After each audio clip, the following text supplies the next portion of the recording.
Bismillahirrahmanirrahim.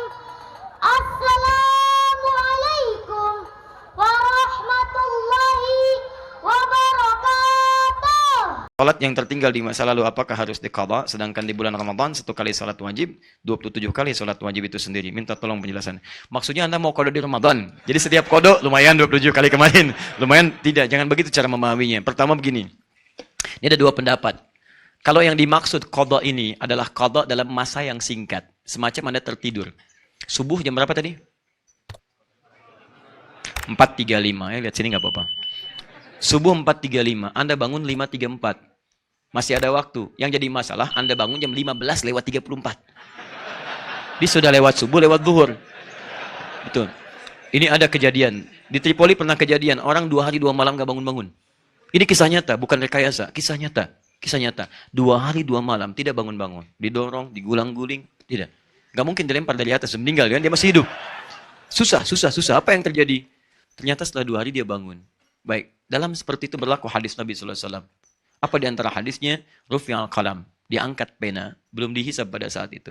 An thalathatin, dari 3 hal. Salah satunya anin naimi hatta yastayqidha, dari orang tidur sampai bangun.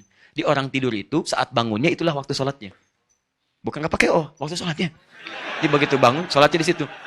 Ya, dan ini pernah dialami di masa Nabi SAW. Jadi masa Nabi itu pernah kejadian. Kenapa hadis ini lahir salah satunya? Di masa Nabi pernah kemudian perjalanan yang luar biasa. Lelahnya, capek luar biasa. Malam-malam, menjelang kepada akhir malam. Setelah kemudian sholat malam sebagainya, Nabi katakan pada Bilal, Bilal kamu jaga ya. Kita istirahat. Kata Bilal, tenang ya Rasulullah. Saya pun ikut tidur, nanti saya bangunkan insya Allah. Dia bangunkan. Saya bangunkan katanya. Yakin. Udah tidur semua. Begitu bangun, Bilal ikut tidur semuanya.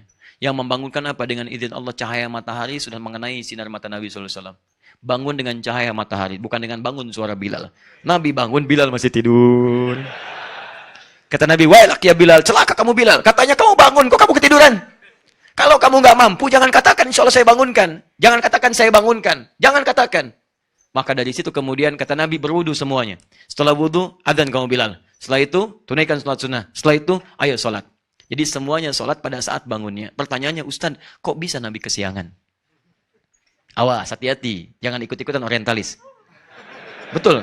Karena ada yang pernah ikut orientalis. Ya, hadis itu baru dikumpulkan 200 tahun setelah wafatnya Nabi SAW. Itu ikut-ikutan. Dan ngaku ustad lagi. Ya. Itu bahaya. Kalau itu orang gila, bolehlah bawa aja silahkan. Kita ridho. Gak ada masalah kalau itu. Ya. Tapi yang asli jangan. Tolong jangan dipotong video saya. Ya, repot lagi. Nah, kembalikan sini. Kenapa Nabi kemudian seakan bangun kesiangan? Ternyata bukan. Allah bisa saja memberikan isyarat kepada Nabi, bangun ya Rasulullah. Langsung dibangunkan. Sekarang waktunya subuh. Tapi kenapa diperkenankan oleh Allah bangun dalam keadaan bukan subuh? Untuk memberikan dampak hukum pada umatnya yang mungkin mengalami peristiwa serupa. Kalau Nabi, itu mudah dibangunkan. Kalau nggak pernah kejadian seperti itu, bagaimana cara menerangkan hukumnya? Makanya yang akan mengalami itu kebanyakan umatnya, bukan Nabinya. Karena itulah Nabi diberikan seperti itu bersamaan dengan umatnya supaya menerangkan hukum dan disebarkan oleh umatnya pada saat itu. Karena itulah kemudian teman-teman sekalian, jika ada orang yang tertidur dalam masa singkat tadi kemudian bangun saat itu dia sholat. Anda ketiduran misalnya kan, bangun jam 9, saat bangunnya itu sholat. Tapi ingat, bukan dalam rangka ketiduran dalam nuansa yang disengaja.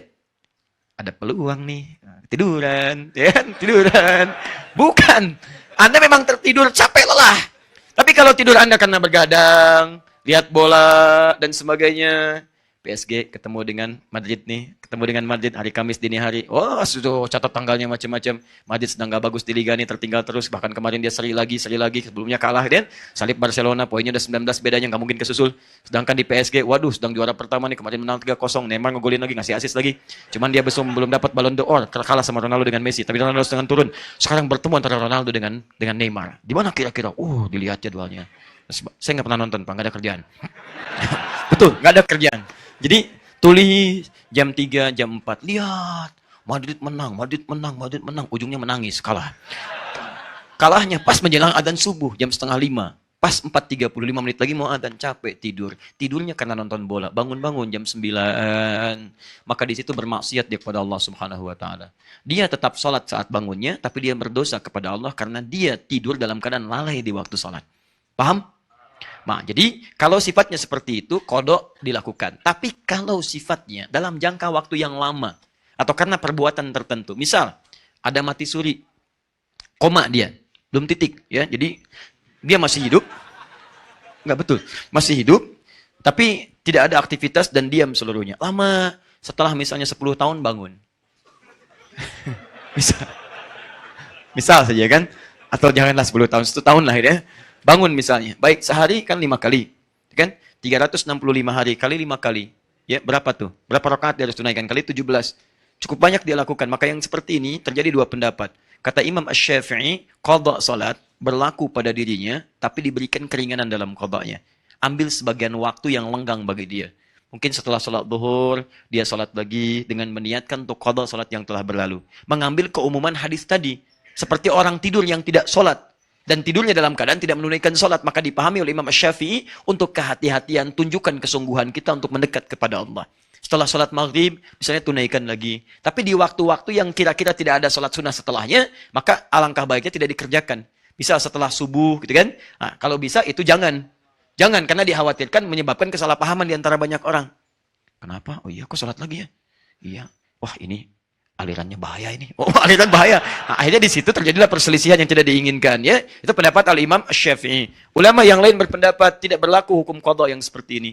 Cukup dia bertobat pada Allah Subhanahu wa taala, kemudian dia berusaha meninggalkan segala maksiat dan diisi dengan memperbanyak amal soleh setelahnya. Dia rajin zikir, tingkatkan amalan-amalan sunnahnya, sholat sunnahnya ditambah lagi, dan seterusnya. Kalau ini dilakukan, maka cukup kemudian menutupi kekurangan-kekurangan di masa lalu yang pernah ia kerjakan. Dua-duanya pendapat yang baik, tinggal bagaimana Anda memilihnya. Yang salah, yang sama sekali meninggalkan sholat dan tidak mau mengerjakannya. Itu poin.